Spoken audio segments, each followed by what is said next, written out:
Kate Mason never expected to find an alien in her backyard. That night, she only wanted to watch the stars through her telescope. What she saw instead changed her life forever. A bright light streaked across the sky and crashed into the forest behind her house. Kate grabbed her flashlight and first aid kit and hurried into the woods. She expected to find a meteorite. Instead, she found a small spacecraft and its injured pilot. The alien looked almost human except for her blue skin, silver hair, and eyes that glowed like moonlight. She wore a torn uniform covered with strange symbols. Kate approached carefully. The alien woman backed away. Frightened, Kate held up empty hands to show she meant no harm. "I want to help you." The alien seemed to understand. She pointed to a device on her wrist and pressed a button. Suddenly, Kate could understand her. "My name is Lyra. I come from the planet Australis. I need shelter. My enemies will look for me." Here, Kate helped Lyra to her house. The alien was weak from her crash. Kate treated her wounds as best she could. Lyra watched Kate with curious eyes. "Why do you help me? You do not know me." Kate shrugged. "Because you need help. That is what humans do." Lyra seemed surprised by this answer. Her people believed humans were primitive and violent. This kindness confused her. Over the next few days, Lyra learned more about humans from Kate. She watched as Kate helped her elderly neighbor carry groceries. She saw Kate rescue a bird with a broken wing. She observed as Kate donated to a local charity. "Humans are not what I expected," Lyra admitted. "We were told your species only cares about conquest and destruction." Kate laughed. "Some of us are like that, I suppose, but most humans just want to live peacefully and help each other when we can." One night, as they sat on the porch looking at the stars, Lyra pointed to a faint blue dot. "That is my home, Australis. My people have been at war with the Drakari for centuries. We thought allying with humans might help us win, but our leaders feared you would become too powerful. So they decided to study you secretly instead. That is why I am here to observe your kind, but my ship was damaged by Drakari scouts. They followed me here." Kate felt a chill. The alien war might come to Earth because of Lyra. "What do these Drakari look like?" Kate asked. Trying to hide her fear, Lyra made a face. "They are reptilian with red scales and yellow eyes. They stand much taller than me or you. Their teeth are sharp, and they have claws. Instead of fingers, they come from a planet with high gravity, so they are stronger than most species, and they want to capture you." Lyra nodded. "My ship contains important information about Australis defense systems. If the Drakari get that information, they could destroy my world." Kate thought for a moment. "Can we destroy your ship?" Lyra shook her head. "If we destroy it, the energy release would alert them to our exact location. Besides, I need parts from it to signal my people." That night, Kate had trouble sleeping. She kept thinking about alien wars and invasions. She lived in a small town in the middle of nowhere. She worked at the local library. She had a normal, quiet life. And now she was hiding an alien refugee from space lizards the next morning. Lyra used materials from around the house to build a device. She said it would mask her ship's energy signature for a while. It might buy them time. Kate called in sick to work. She could not leave Lyra alone, not when dangerous aliens might be looking. For her, as days passed, Lyra taught Kate about her world. Australis was a planet of oceans and floating cities. The people there lived long lives and valued knowledge above all else. Their technology was based on manipulating light and energy in return. Kate taught Lyra about Earth. She showed her books and music and art. Lyra was fascinated by human creativity. "Your species makes beautiful things," she said, touching the pages of a book. "We Australis focus on function, but you make things simply because they are pleasing." That is rare in the universe. One evening, as they walked in the woods near where Lyra's ship had crashed, they heard a strange sound like metal scraping against metal. "Someone is at my ship," Lyra whispered, her eyes wide with fear, and crept closer, hiding behind trees. Kate saw 3 men in dark clothes examining the spacecraft. They did not look like aliens, but something about them seemed wrong. They moved too stiffly. Their expressions never changed. "They are not human," Lyra whispered. They are Drakari scouts using human disguises. Kate felt her heart race. What do? We must not let them find us. Lyra said, if they detect me, they will call their warship. They started to back away slowly, but Kate stepped on a branch. It snapped loudly. In the quiet forest, the false humans turned their heads in perfect unison. Their eyes glowed yellow in the gathering darkness. Run! Lyra grabbed Kate's hand and they fled through the trees. The Drakari scouts followed, moving with unnatural speed. Kate knew the woods better than the aliens. She pulled Lyra down a steep path that led to a small cave hidden behind a waterfall. They squeezed inside the narrow opening and pressed themselves against the damp wall. The Drakari stopped at the top of the path. They scanned the area, their movements mechanical and precise. One of them spoke in a strange clicking language Kate could not understand, but she did not need a translator to know they were hunting for Lyra. After what seemed like hours, the scouts moved away. Kate and Lyra stayed hidden until nightfall. They have found my ship, Lyra said as they carefully made their way back to Kate's house. It is only a matter of time before they find us. Can your people come help you? Kate asked. Lyra shook her head. I would need to send a signal, but doing so would reveal our location to the Drakari as well. What about your device, your translator? Could we use that to call for help? Lyra touched the device on her wrist. It is short range only, but there might be a way. Over the next day, Lyra worked to modify her translator. Using parts from Kate's old radio and television, she built something new. A small transmitter that might reach Astralis. It will take time for the signal to reach my homeworld, Lyra explained, and I cannot be certain anyone will hear it, but it is our best hope. That night, they activated the transmitter. A soft blue light pulsed from the device. Lyra spoke into it in her language, the words flowing like water. The message sent. She turned to Kate. Now we wait. And we hide. Kate nodded. She knew the Drakari would not give up their search, and she knew that she and Lyra had little chance against them, but she had made a promise to help this alien woman. And Kate Mason always kept her promises. For the next few days they kept watch, taking turns sleeping. They avoided windows and kept lights to a minimum. Kate told her neighbors she was sick to explain her absence. From the attic window they sometimes saw the disguised Drakari, walking through town asking questions, showing pictures of the crashed ship. On the 5th day since sending the message, Lyra suddenly sat up straight, her eyes wide. What is it? Kate asked. A ship, she whispered. A ship from Astralis has entered your solar system. They received my message. Hope surged through Kate. How long until they get here? Lyra calculated in her head. Perhaps one day if they travel at maximum speed. One more day. They just needed to hide for one more day. That night Kate woke to the sound of breaking glass. Lyra was already on her feet, her eyes glowing in the darkness. They found us, she whispered. We must leave now. Kate grabbed the emergency bag. She had prepared clothes, food, water, and a first aid kit. They slipped out the back door just as the front door crashed open. 3 disguised Drakari entered the house. Their human faces emotionless, their movements too smooth to be natural. Kate led Lyra through the backyard and into the woods. She knew these forests well. She had played in them since childhood. They ran without flashlights, guided only by the moonlight and Lyra's glowing eyes. The Drakari followed.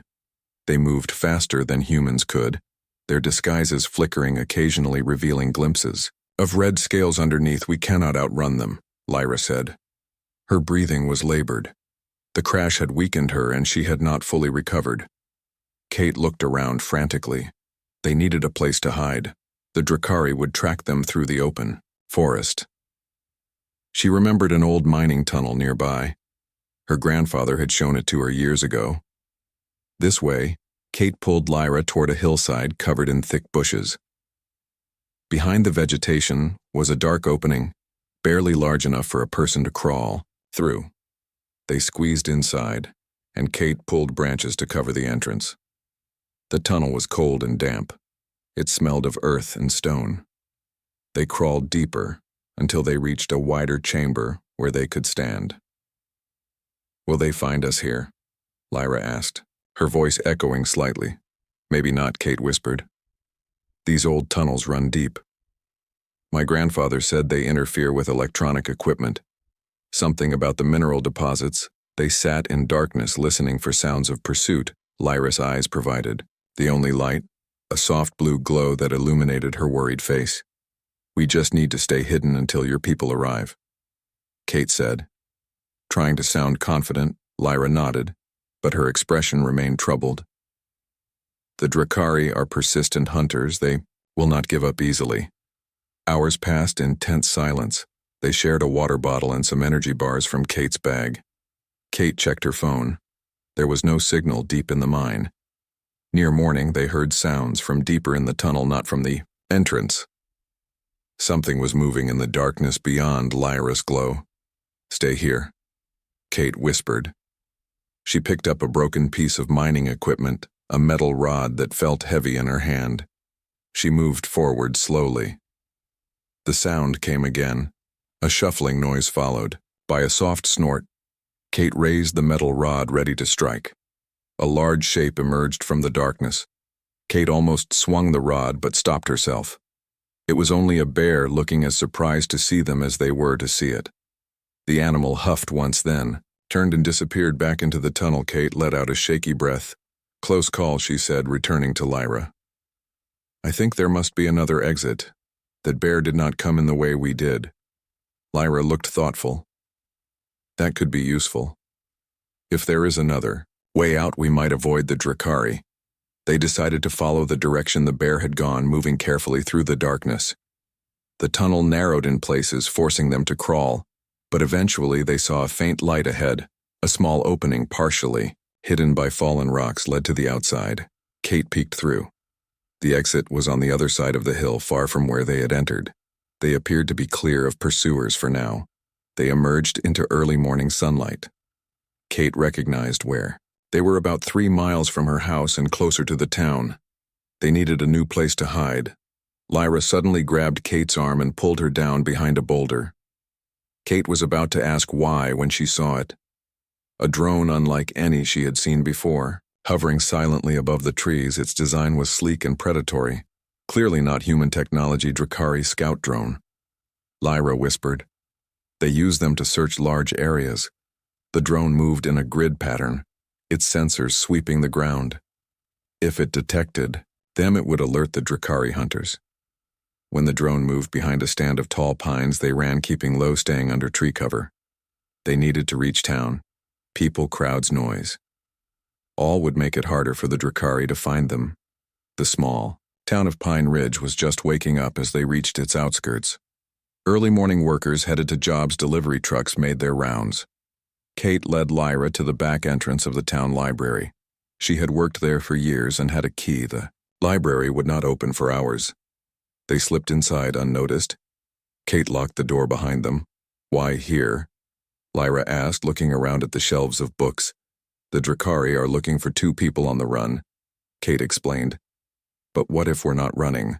What if we're just 2 normal people going about their day?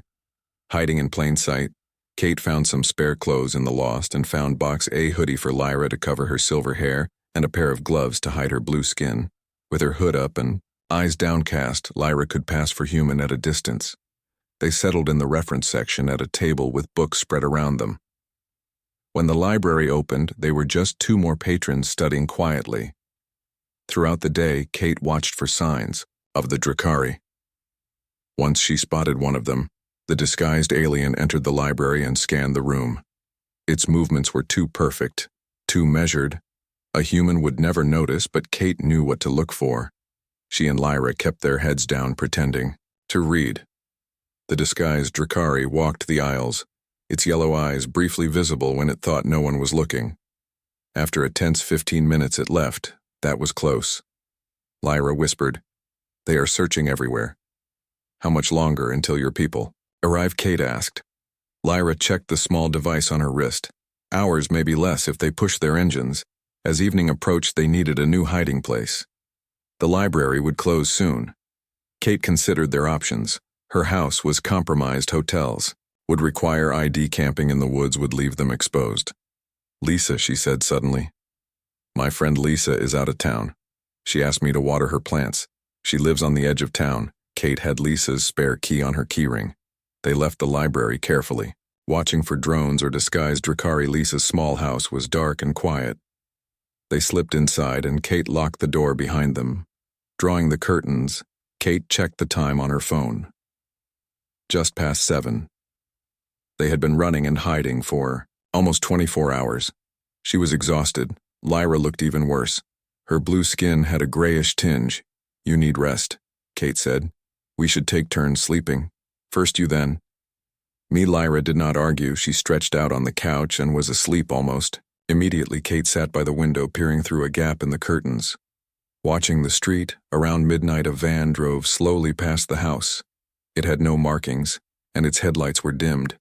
It passed by once, then returned, moving even slower. Kate held her breath. The van stopped directly in front of Lisa's house. 3 figures emerged. They wore dark clothes and moved with that telltale Drakari precision. Kate shook Lyra awake. They found us, she whispered. They are outside. Lyra was instantly alert. How many? 3 that I can see. Lyra checked her wrist device. My people are close. Very close, but not close enough. She looked around the small house. We need to defend ourselves. Kate nodded. She had been thinking about this. They could not keep running. The Drakari would not stop. They needed to fight. The house had a basement. Kate had been there before when helping Lisa store holiday decorations. It had a single entrance, a sturdy door, and no windows. It was defensible. We make our stand in the basement, Kate said. I have an idea. They gathered what they could find. Lisa's toolbox contained hammers, screwdrivers, and a nail gun. Kate found cooking oil in the kitchen and spray cans of cleaning products in the bathroom. They barricaded themselves. In the basement, Kate poured the cooking oil on the stairs. It would make them slippery. The nail gun was not powerful enough to seriously hurt the Drakari, but it might slow them down. The spray cans combined with Lisa's cigarette lighter could make an improvised flamethrower. Are you sure about this? Lyra asked. You could still run. Leave me. I am not your responsibility. Kate shook her head firmly. I made my choice the moment I found you. I will not abandon you now. Upstairs, they heard the sound of breaking glass. The Drakari had entered the house. Heavy footsteps moved across the floor, searching, methodical, relentless. Kate positioned herself at the bottom of the basement stairs. Lyra stood beside her.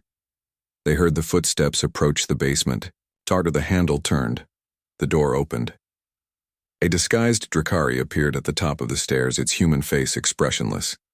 It took one step onto the oil-slicked stairs and immediately lost its footing. It tumbled down, crashing at the bottom. Its human disguise flickered and failed, revealing the creature beneath: red scales, yellow eyes, sharp teeth. A nightmarish blend of reptile and insect. Kate did not hesitate. She fired the nail gun. The Drakari screeched as nails embedded in its scales. It lashed out with clawed hands, narrowly missing Kate's face. Another Drakari appeared at the top of the stairs. This one was more cautious. It avoided the oil by climbing along the railing. Its movements were spider-like and terrifying. Lyra grabbed a hammer and swung it at the first Drakari. The creature blocked the blow and pushed her back. She fell against the wall, gasping. Kate aimed the improvised flamethrower and pressed the lighter. The spray ignited in a burst of flame. The second Drakari recoiled but did not retreat. Its scales smoldered, but it kept coming. We cannot defeat them, Lyra said. They are too strong. A third Drakari joined its companions at the top of the stairs.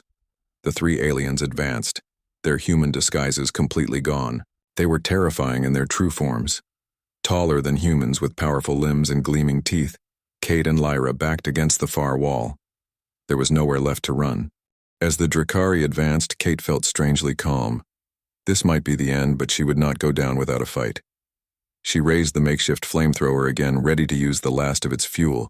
Suddenly, a deafening boom shook the house.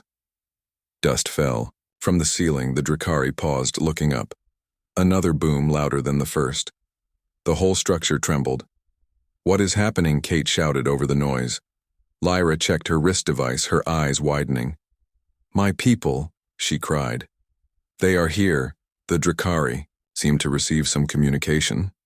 Their yellow eyes flickered. They looked at each other, then back at Kate and Lyra. One of them spoke in that strange clicking language. The message was clear. They needed to capture Lyra now before her rescuers arrived. The three aliens rushed forward together. Kate sprayed the last of her improvised flamethrower directly at them. The leading Drakari shrieked as flames engulfed its face, but the other two kept coming. Kate swung the empty can, hitting one Drakari. In the head, it barely slowed the creature down. Clawed hands grabbed her arms, pinning her against the wall. The third Drakari seized Lyra, lifting her off the ground. More explosions rocked the house. The ceiling began to crack. Large chunks of plaster fell. One struck the Drakari holding Kate. It loosened its grip just enough for her to wrench free. She grabbed the nail gun again and fired directly into the alien's eye. The Drakari screamed a high-pitched sound that hurt Kate's ears. It staggered, back clutching its face. The Drakari holding Lyra started dragging her toward the stairs. Despite her struggles, the alien was too strong. Kate jumped onto the creature's back and wrapped her arms around its neck. The Drakari thrashed, trying to dislodge her, but Kate held on. Lyra broke free. She grabbed the hammer again and swung it with all her strength at the Drakari's knee. There was a sickening crack. The alien fell. The house shook again. More violently this time, the basement ceiling was collapsing. Kate pulled Lyra toward the corner where two sturdy walls met. They huddled there as debris rained down. The Drakari tried to reach them, but a support beam crashed down, pinning two of them. The third was buried under rubble. Kate covered Lyra with her body as dust and fragments continued to fall. The noise was overwhelming. Then came a different sound, a high-pitched whine that made Kate's teeth ache. A section of the ceiling disintegrated, not falling but simply vanishing, revealing the night sky above. A blinding light shone down into the ruined basement. Silhouetted against the light were figures humanoid but clearly not human. Their movements were fluid and graceful. Lyra shouted something in her language. One of the figures responded. The light dimmed slightly and Kate could see them better. They had the same blue skin and silver hair as Lyra. Their eyes glowed with various colors, blue, green, purple. They wore sleek uniforms that seemed to shimmer with their own light. The Astralis rescue team had arrived. One of them floated down into the basement, defying gravity. He approached Kate and Lyra. His eyes were kind as he helped them to their feet. "Are you hurt?" he asked, his voice melodic. Kate was surprised she could understand him. He must have had a translator like Lyra's. "We are alive," Kate said. "That is what matters." The Astralis nodded. He looked at the Drakari trapped under the debris. Two were still moving, their yellow eyes filled with hatred. "What should we do with them?" Lyra asked. "We will take them prisoner," the Astralis responded. "They may have valuable information." More Astralis descended into the basement. They secured the Drakari with devices that looked like glowing bands, using tools that emitted the same high-pitched whine. They cut through the debris, freeing the aliens but keeping them restrained. Kate felt suddenly exhausted. The adrenaline that had kept her going was fading. She swayed on her feet. Lyra caught her arm, supporting her. "You need medical attention," Lyra said to the Astralis medic. "This human saved my life. She fought the Drakari to protect me." The medic approached Kate, his eyes now glowing a soft green. He held up a small device that emitted a gentle hum. As he moved it over Kate, she felt a pleasant warmth where before there had been pain. "That should help with the immediate injuries," he said. "But you should still see your own doctors." "Thank you," Kate said. The warmth spread through her body, making her feel stronger. The Astralis team worked quickly and efficiently. They secured the area containing the Drakari and clearing debris. They set up floating lights that illuminated the ruined house. Kate looked around. This was Lisa's home, destroyed because of her. She would need to explain somehow. "Make it right." Lyra seemed to read her thoughts. "This is not your fault," she said.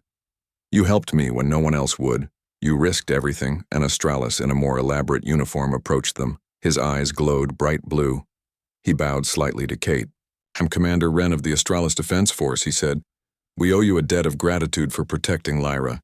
She is very important to our people." Kate shook her head. "I just did what anyone would do." The commander exchanged looks with Lyra. Something unspoken passed between them. You did what few would do, Commander Wren said. That makes it all the more valuable. Come. Both of you must leave this place. The Drakari sent a distress signal. Their warship will arrive soon, outside the house. Kate saw the Astralis ship for the first time. It hovered silently above the trees, not large but elegant. Its surface shimmered with patterns of light that shifted and changed. It looked like nothing made by human hands, beautiful and alien. The Drakari prisoners were taken aboard first, then the rescue team. Kate hesitated at the entrance to the ship. I cannot just leave, she said. My life is here. My job, my friends, they will wonder what happened to me. Commander Wren nodded. We understand. But it is not safe for you here now. The Drakari know your face. They know you helped Lyra. They will hunt you as they hunt her. Lyra took Kate's hand. Please come with us, just until we know it is safe. Then we can return you home if that is what you wish. Kate looked back at the town she had lived in all her life. Lights were coming on as people were awakened by the commotion. Soon, there would be questions, investigations. She had no good explanation for what had happened. She stepped into the ship. The interior was more spacious than she expected. The walls glowed with the same shifting patterns as the exterior. Astralis crew members moved about their duties with practiced efficiency. They nodded respectfully to Kate as she passed. Some looked curious, others grateful. Commander Wren led them to what appeared to be a control room. The walls displayed images of Space Star's planets and one large red ship moving rapidly toward Earth. The Drakari warship, he said grimly. It will be here within hours. We must be gone before then. Lyra spoke quickly in the Astralis language. The commander responded. They seemed to be arguing. Kate caught Lyra's glance toward her several times. What is it? Kate asked. The commander thinks we should leave immediately. Lyra explained. But I told him, we cannot abandon Earth to the Drakari. They came here because of me. This planet is in danger because of me. We must warn your people. Kate felt cold. The Drakari warship was coming to Earth, and it was her planet that would suffer for sheltering Lyra. Can we stop them? She asked. Commander Wren shook his head. Our vessel is a scout ship, not a warship. We are faster, but they have more weapons. We could escape, but we cannot defeat them in battle. What about calling for help? More Astralis ships. The nearest battle group is 3 days away. Too far, Kate thought frantically. What about my government, my military? Could they help? The commander looked doubtful. Your weapons are primitive compared to Drakari technology. Your missiles would not penetrate their shields. There must be something we can do, Kate insisted. We cannot just run and leave Earth defenseless. Lyra was examining one of the displays. Her eyes narrowed. There might be a way, she said slowly. The Drakari ship will be focused on finding us. They will not expect a trap. What kind of trap? Commander Wren asked. Lyra pointed to a small moon orbiting Jupiter. We hide there. The Drakari will follow. We use the moon's gravity to swing around and approach from behind while they are scanning the surface. We strike their engine core. It is their weak point. One good hit would disable them long enough for us to escape and call for reinforcements. It is risky, the commander said. If they detect us before we attack, we would be destroyed. It is better than abandoning Earth to them, Lyra argued. The commander considered, then nodded to the pilot. Set course for the Jupiter moon. The ship moved smoothly out of Earth's atmosphere. The stars became sharper, brighter without air to make them twinkle. Kate watched her planet recede, a blue marble growing smaller. She had never imagined seeing it from space. The beauty of it made her eyes fill with tears. Lyra stood beside her. This is why we fight, she said softly. To protect worlds like yours, full of life and beauty. The Drakari would destroy it all. They see other species as resources to be used or threats to be eliminated. How did this war start? Kate asked. Lyra sighed. It began centuries ago. The Drakari needed resources. Their world was dying. They came to our sector of space as refugees at first. We offered aid, shared our technology, but they used what we gave them to build weapons. They attacked without warning. Many worlds fell before we could organize a defense. We have been fighting ever since, and now Earth is involved. Lyra nodded sadly. I am sorry for bringing this to your doorstep. Kate shook her head. If not you, it would have been someone else sooner or later. Earth could not remain isolated forever. At least this way, we have a chance to prepare. The return journey to Earth took less time than the outward voyage. The Astralis crew worked tirelessly repairing damage to their ship, while engineers from both vessels collaborated to keep the captured Drakari warship operational enough to make the trip. Kate spent much of her time with Lyra, learning more about the Astralis culture and the wider galactic community. She discovered that dozens of intelligent species populated the nearby stars, each with their own worlds, cultures, and technologies. Some were allies of the Astralis, others neutral. A few, like the Drakari, were hostile. The Astralis themselves had been space travelers for over 2,000 years. Their civilization was built around knowledge and exploration. They valued peace, but were not afraid to fight when necessary. Their technology was centuries beyond Earth's, yet they still faced challenges and threats. There is much beauty in the galaxy, Lyra told Kate as they shared a meal in the ship's dining area. Worlds with rings, like your Saturn but in brilliant colors, oceans that glow at night, creatures that live in the clouds of gas giants, plants that communicate through light instead of chemical signals. The wonders are endless and dangers. Kate asked. Lyra nodded. Those, too. The Drakari are not the only aggressive species. Some worlds have been destroyed in wars. Others consumed by natural disasters. Space itself can be hostile. Radiation, solar storms, gravitational anomalies, yet you explore it anyway. Lyra smiled. That is the nature of intelligent life, to seek to learn, to grow. We cannot hide from the unknown. We must face it. The conversation reminded Kate of her own decision. The unknown future stretched before her, full of possibilities, both wonderful and terrifying. She had always played it safe. Her job at the library, her small house, her quiet life. Now she stood at a crossroads, as Earth grew larger in the viewports. Commander Wren prepared for first contact. He selected a team of diplomats and scientists to accompany him. Lyra would be among them, as she already had experience with humans. Kate was asked to help plan the approach. Your leaders will be frightened and suspicious, Kate explained. They will fear invasion or deception. You must be transparent. Show your peaceful intentions, but also demonstrate your power. The disabled Drakari ship will help with that. The commander nodded. We will follow your guidance. This moment must be handled with care. It will shape relations between our worlds. For generations, they decided to make contact with multiple world powers simultaneously. No single nation would have exclusive access to the Astralis. The United Nations would serve as the primary forum for discussions, a neutral ground where all of humanity could be represented. The Astralis would offer limited technology focused on defense and environmental restoration. No weapons, but shield systems, early warning networks, and clean energy solutions. The Drakari threat would be explained in detail, including the intelligence gathered from their ship. The prisoners would remain in Astralis custody, but human representatives would be allowed to interview them. It was a solid plan. Kate thought the Astralis were being generous without overwhelming humanity, or disrupting its natural development too severely. As they entered Earth orbit, Kate watched her planet with new eyes. The blue oceans, the swirling white clouds, the green and brown land masses. It looked so fragile, so small against the vastness of space. Yet it was home to billions of lives, cultures, dreams, and hopes. Now its future would change forever. The commander ordered the ships to hold position just beyond the moon, hidden from Earth observation for now. They would announce themselves. Rather than be discovered, they would control the narrative from the beginning.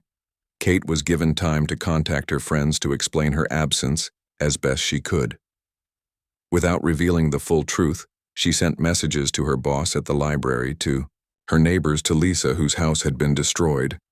She created a story about a gas leak and an explosion. It was weak, but it would have to do until the truth could be revealed. The night before the planned contact, Kate could not sleep. She stood in the observation room watching Earth turn slowly beneath them. Lyra joined her. They stood in companionable silence for a while. "Have you decided?" Lyra asked. Finally. Kate sighed. "I have been thinking about it constantly. What it would mean to leave everything behind. To become something else entirely. Ambassador to the stars." She shook her head. "It sounds like science fiction. Yet here we are." Lyra gestured to the ship around them. "To the stars beyond." Kate nodded. "You know, when I was a child, I wanted to be an astronaut. I read every book about space I could find. I had glow-in-the-dark stars on my ceiling. I knew all the constellations. Then life happened. College bills, responsibilities. My dreams got smaller, more practical, and now the universe has dropped into my backyard." Kate laughed. "How can I say no to that? How can I go back to shelving books when I know what's out there? I would always wonder, always regret." "So you will accept?" Kate turned to Lyra. "I will, but I have conditions." Lyra raised an eyebrow. "Conditions?" "I need to be able to visit Earth regularly." Kate said, "I have friends here. People I care about. I can't just disappear forever. And I want to establish a library. An archive of information from both worlds. A place where humans and Astralis can share knowledge and culture." Lyra smiled. "That is very you." "A librarian to the stars," Kate laughed. "I suppose it is. We all bring our own perspectives, don't we? You see the universe as a scientist. I see it as a librarian. Different lenses, same stars." The next morning, final preparations were made. Commander Wren addressed the crew. "Today we make history," he said. "Today, two worlds meet officially for the first time. Today, Earth joins the galactic community. It will not be easy. There will be fear, resistance, even hatred. But there will also be wonder, collaboration, and friendship. It is our responsibility to ensure the positive outweighs the negative." The diplomatic team assembled in the shuttle bay. Kate among them. She had been given an Astralis uniform modified for human physiology. It felt strange but not uncomfortable. Lyra stood beside her, offering silent support. The shuttles descended toward Earth. Communication had already been established with key world leaders. Initial shock and disbelief had given way to cautious readiness. Military forces around the world were on high alert.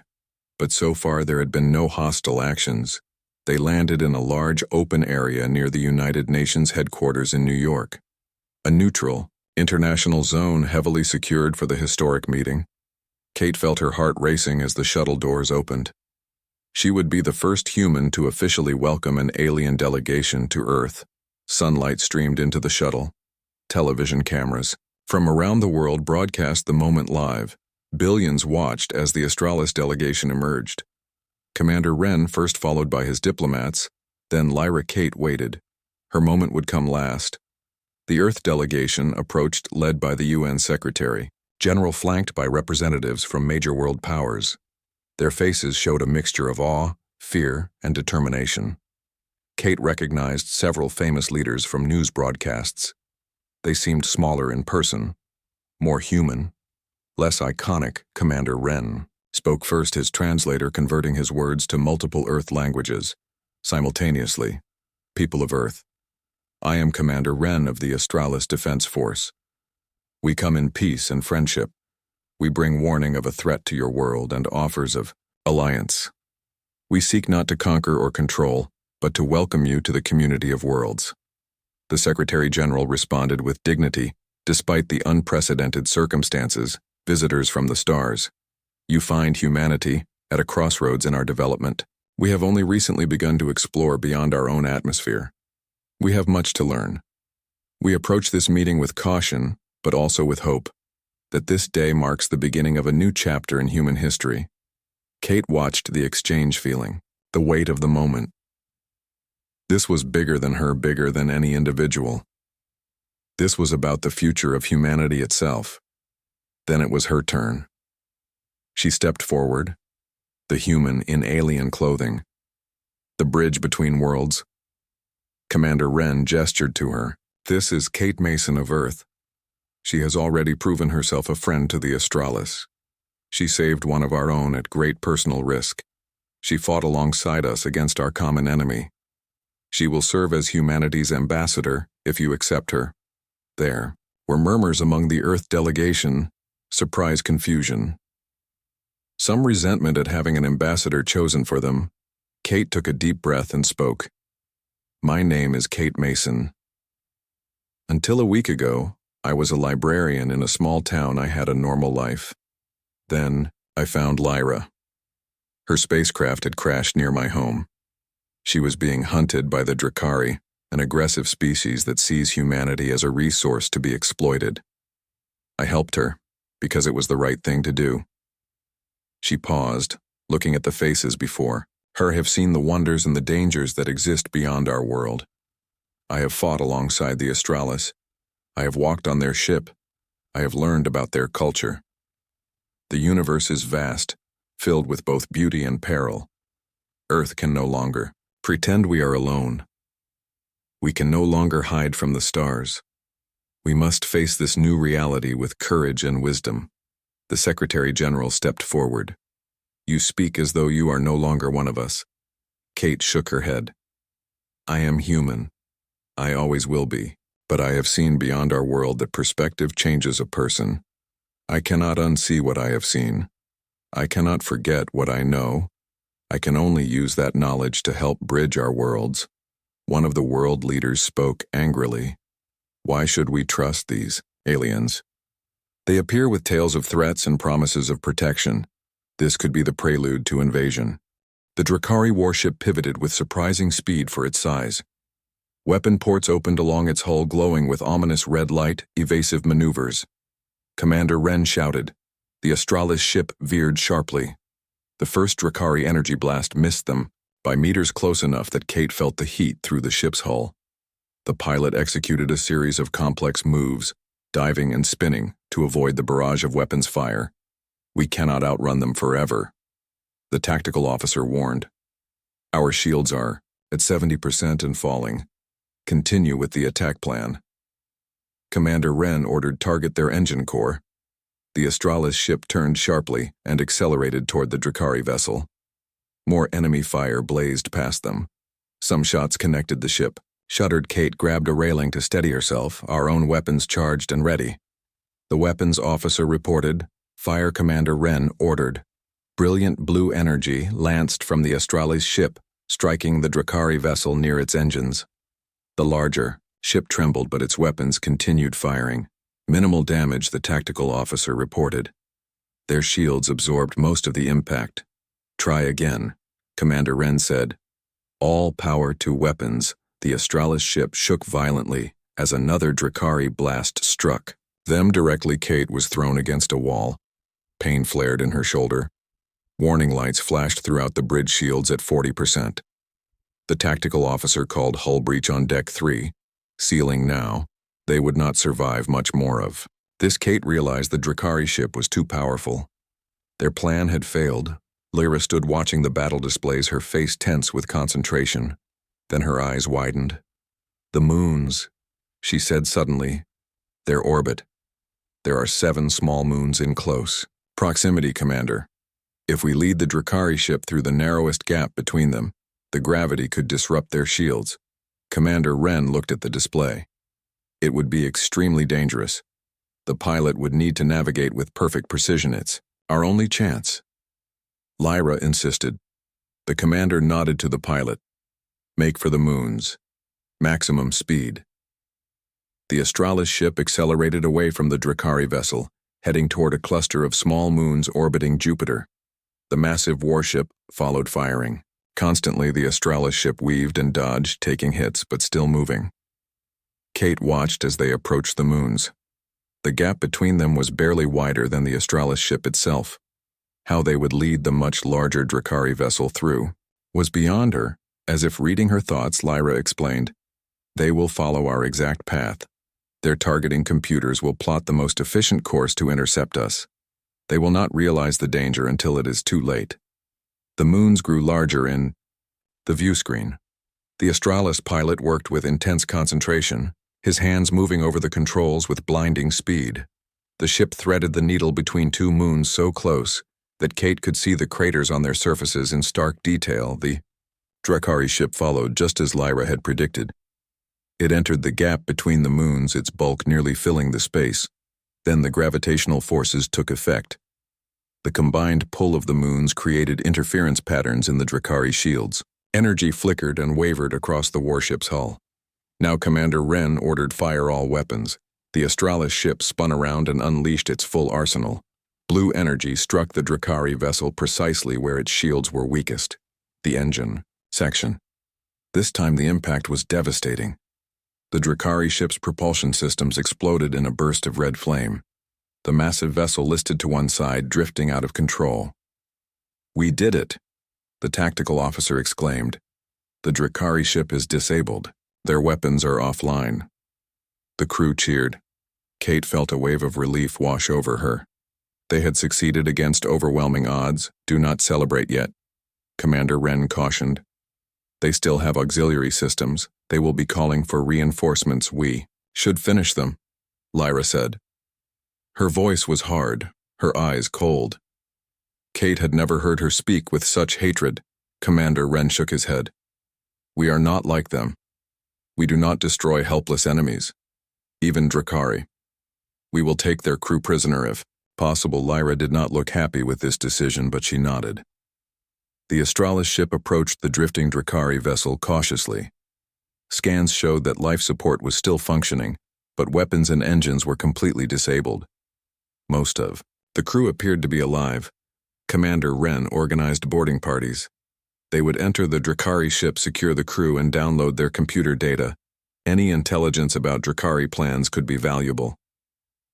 Kate asked to join them. Lyra protested, but Kate was firm. "I have fought Drakari before," she said. "I know what they are capable of. I want to help." The commander considered her request, then agreed. Kate was given protective armor and a weapon, a small device that Lyra explained would incapacitate, but not kill. The Astralis did not believe in unnecessary death. The boarding party consisted of 20 Astralis soldiers, all wearing similar armor. Their eyes glowed with determination as they prepared to enter the enemy vessel. Kate noticed they moved with practiced efficiency. This was not their first battle. A docking tube extended from the Astralis ship, connecting with an airlock on the Drakari vessel. The boarding party moved through it in formation, Kate and Lyra near the rear commander. Wren had insisted on coming as well. He led from the front. The interior of the Drakari ship was hot and humid. The air had a sulfurous smell that made Kate cough. The corridors were wider and taller than on the Astralis vessel, designed for the larger Drakari physique. Red emergency lighting cast everything in a bloody glow. They encountered the first resistance near the ship's central section. A group of Drakari soldiers armed with energy weapons fired from behind a barricade. The Astralis took cover and returned fire, their weapons emitting pulses of blue energy that overloaded the Drakari nervous systems. Any hit. Drakari collapsed instantly. Kate stayed back, observing the Astralis tactics. They moved with coordination, covering each other. She noticed that despite their advanced technology, they still used basic military principles. No matter how sophisticated the weapons, warfare remained fundamentally the same. The Drakari fought fiercely, but they were outnumbered and outmaneuvered. The Astralis soldiers pushed forward steadily, securing section after section of the ship. Prisoners were restrained and transported back to the Astralis vessel. Kate and Lyra followed the main group as they approached the bridge, the command center of the Drakari warship.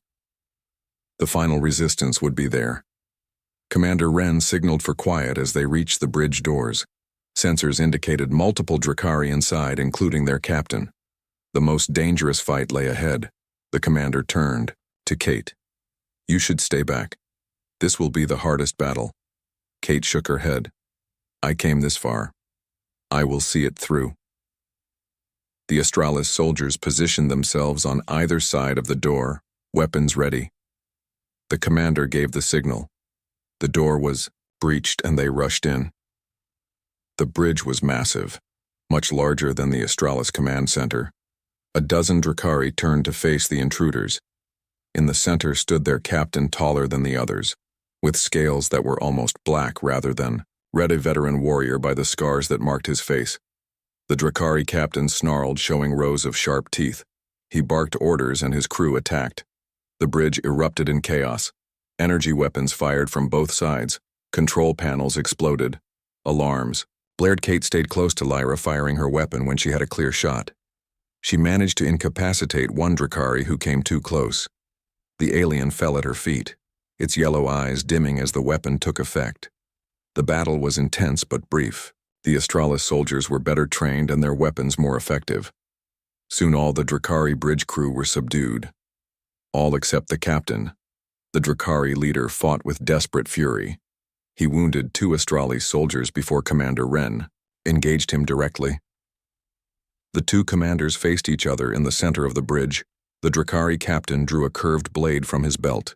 It glowed with the same red energy as their other weapons. Commander Wren activated a blue energy blade of his own. The 2 circled each other. They fight with honor. Lyra whispered to Kate, "It is an ancient tradition among both our peoples, a battle between commanders to minimize casualties." The Drakari captain struck first, his blade slashing with incredible speed. Commander Wren parried the blow. The energy weapons sparked where they connected.